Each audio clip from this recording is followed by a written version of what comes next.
Hello friends, welcome back to your channel undoubt business, जहां आपके हर doubts clear किए जाते हैं। फ्रेंड्स, आज के इस वीडियो में हम लोग जो डिस्कशन कर रहे थे अबाउट फाइनेंशियल डिसीजंस या फाइनेंस फंक्शंस, उसका ये थर्ड पार्ट है जिसमें हम बात करेंगे डिविडेंड डिसीजन के बारे में। इससे प्रीवियस वीडियो में हमने बात की है फाइनेंसिंग डिसीजन के बारे में, उससे पहले वाले में इन्वेस्टमेंट डिसीजन के बारे में बात की थी। आज के इस वीडियो में हम लोग बात करेंगे डिविडेंड डिसीजन के बारे में। देखिए, तो चलिए शुरू करते हैं। देखिए, डिविडेंड डिसीजन में क्या होता है कि कंपनी प्रॉफिट कमाती है। ठीक है, कंपनी जो है वो प्रॉफिट कमाती है।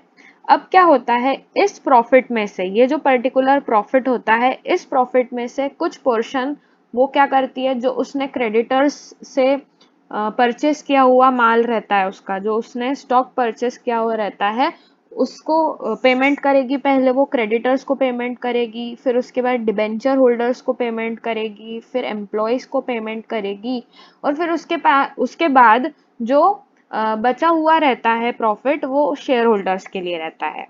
ठीक है, मीन्स मैं ये बताने की कोशिश कर रही हूँ कि डिविडेंड डिसीजन मतलब ये होता है कि कंपनी का जो प्रॉफिट होता है, ठीक है, कंपनी का जो प्रॉफिट होता है, सबसे पहले वो सारी की सारी जो आउटसाइड लाइबिलिटीज होती है कंपनी की, वो पे कर देती है।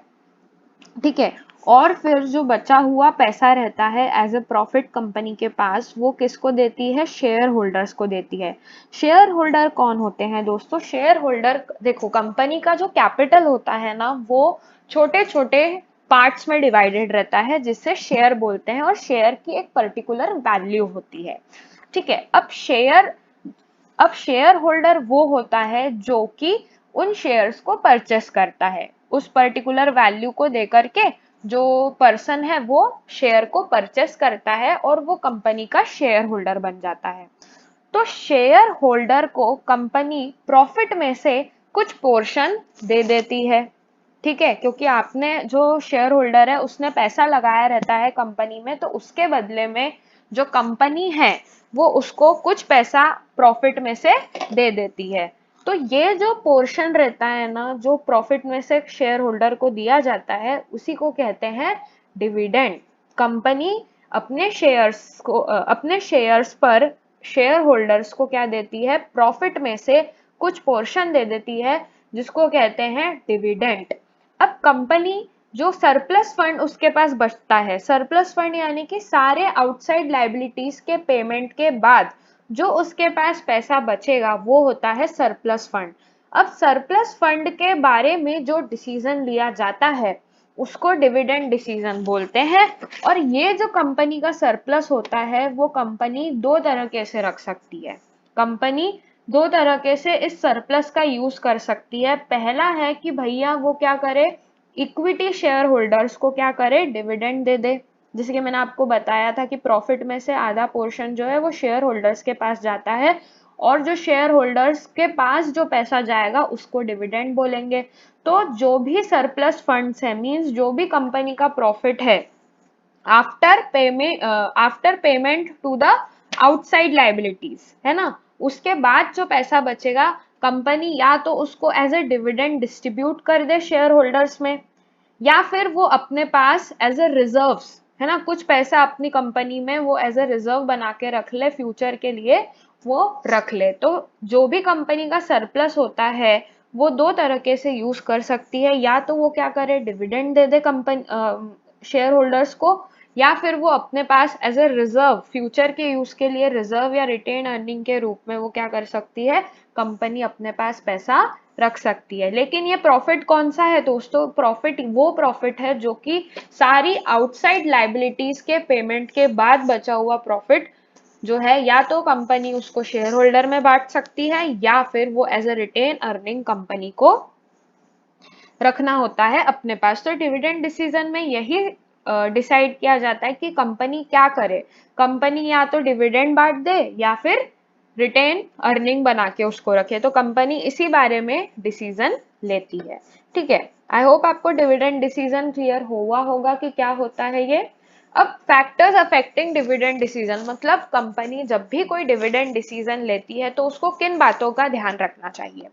सबसे पहले उसे कंपनी की जो अर्निंग्स हो रही है, जो कंपनी का प्रॉफिट हो रहा है ना, उस पर ध्यान देना चाहिए। कंपनी कितना अर्न कर पा रही है। अगर कंपनी अच्छा अर्निंग करती है, अगर कंपनी की जो अर्निंग्स है वो अच्छी है ना, तो वो डिविडेंड बांट सकती है, नहीं तो फिर वो नहीं बांट पाएगी। उसको या तो वो उसको रिजर्व के रूप में रख लेगी या फिर वो डिविडेंड के रूप में बांटेगी। अगर कंपनी की अर्निंग्स अच्छी है तो वो ज्यादा से ज्यादा डिविडेंड डिक्लेयर कर सकती है। ठीक है। Stability of earning, stability of earning का मतलब ये होता है कि भाई लंबे समय तक ये जो पर्टिकुलर अर्निंग है ये स्टेबल है कि नहीं, मतलब इसी रेट पर, इसी पेस से आप अर्निंग कर पा रहे हो या नहीं कर पा रहे हो। ऐसा तो नहीं हो रहा है कि एक साल जो है प्रॉफिट हुआ, फिर लॉस हुआ, फिर प्रॉफिट हुआ, फिर लॉस हुआ, है ना। तो ऐसा नहीं होना चाहिए। ये जो आपकी अर्निंग्स है उसकी एक स्टेबिलिटी रहना चाहिए, और उस स्टेबिलिटी को ध्यान में रखते हुए ही कंपनी अपना डिविडेंड डिसीजन लेती है कि कंपनी को डिविडेंड बांटना है या फिर उसको रिटेन अर्निंग के रूप में रखना है। ठीक है। फिर कंपनी के कैश फ्लो पोजीशन को भी ध्यान में रखना चाहिए कि कंपनी के पास सच्ची में इतना प्रॉफिट है या नहीं, इतना पैसा, इतना कैश है या नहीं कि वो कंपनी जो है डिविडेंड बांट सके। अगर कंपनी के पास एडिक्वेट कैश अवेलेबल है तो वो बिल्कुल जो डिविडेंड है वो बांट सकती है, वरना वो उसको एज अ रिटेन अर्निंग रखेगी। ठीक है। ग्रोथ अपॉर्चुनिटीज, ग्रोथ अपॉर्चुनिटीज का मतलब ये होता है कि जो पैसा एज अ डिविडेंड बांट रहे हैं, ठीक है, जो पैसा एज ए डिविडेंड बांट रहे हैं, अगर इन केस, देखिए क्या होता है, कंपनी करती है बहुत सारे इन्वेस्टमेंट्स, तो कंपनी के अगर बहुत सारे इन्वेस्टमेंट प्लान्स है ना, अगर कंपनी के पास बहुत सारे इन्वेस्टमेंट प्लान्स है, उसका ये कोई ऐसा प्लान बना हुआ है कि आगे मुझे इस चीज में इन्वेस्टमेंट्स करने हैं, तो अगर कंपनी का कोई ऐसा इन्वेस्टमेंट का प्लान है तो कंपनी क्या करेगी, ज्यादा से ज्यादा पैसा अपने पास रखना चाहेगी और कम से कम पैसा एज ए डिविडेंड वो शेयर होल्डर्स को बांटेगी। ठीक है। ज्यादा से ज्यादा पैसा एज ए रिटेन अर्निंग रखेगी ताकि वो फ्यूचर यूज के लिए जब वो इन्वेस्टमेंट करेगी तब उसको काम आएगा, और कम से कम पैसा जो है वो एज ए डिविडेंड बांटेगी अगर उसके पास कोई इन्वेस्टमेंट प्लान है तो। आई होप आपको क्लियर हुआ होगा ये बात, है ना। फिर उसके बाद stability of dividend, stability of dividend का मतलब ये होता है कि भाई जो आपका प्रॉफिट है ना, जो प्रॉफिट है उस पे जो आप डिविडेंड दे रहे हो वो कितना स्टेबल है। अब इसमें तीन चीजें होती हैं, कुछ ऐसी पॉलिसीज होती हैं जो कंपनी फॉलो करती है ना। सबसे पहले होती है कांस्टेंट डिविडेंड पर शेयर।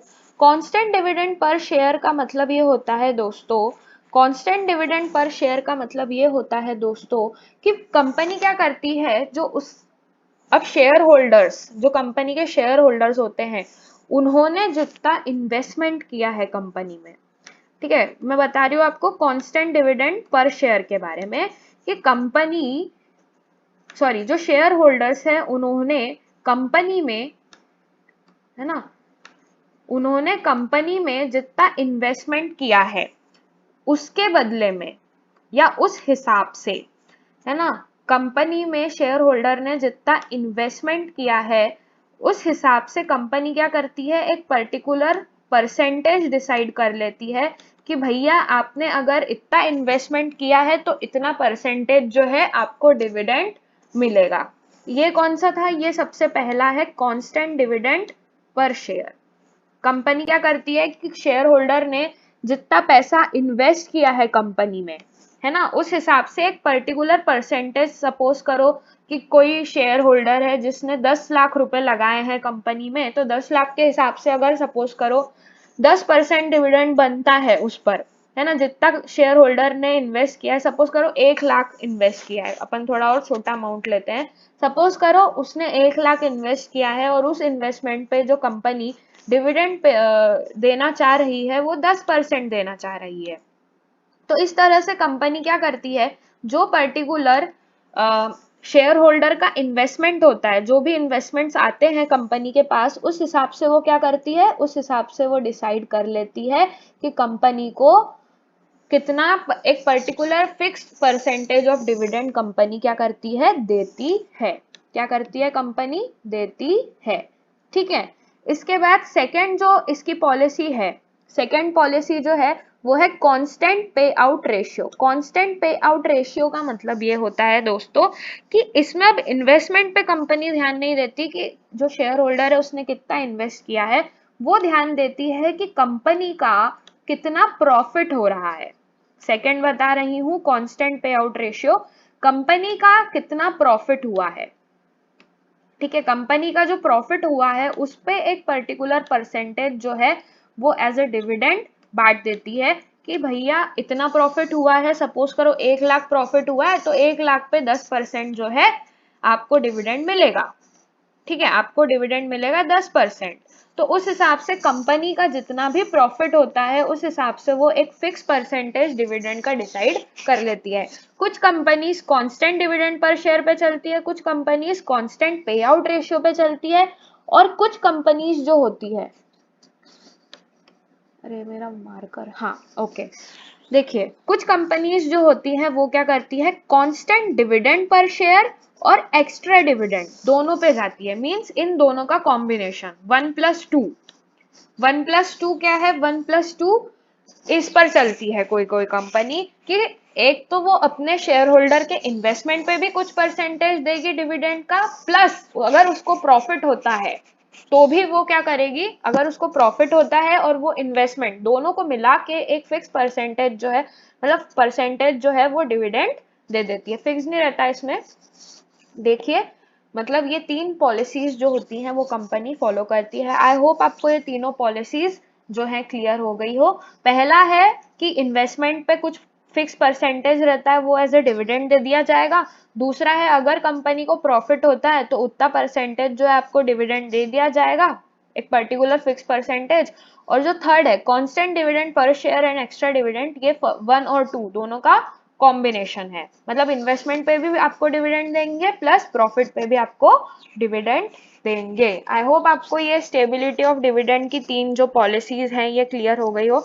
तो इस पॉलिसी के अकॉर्डिंग जो है कंपनी क्या करती है, डिविडेंड देती है।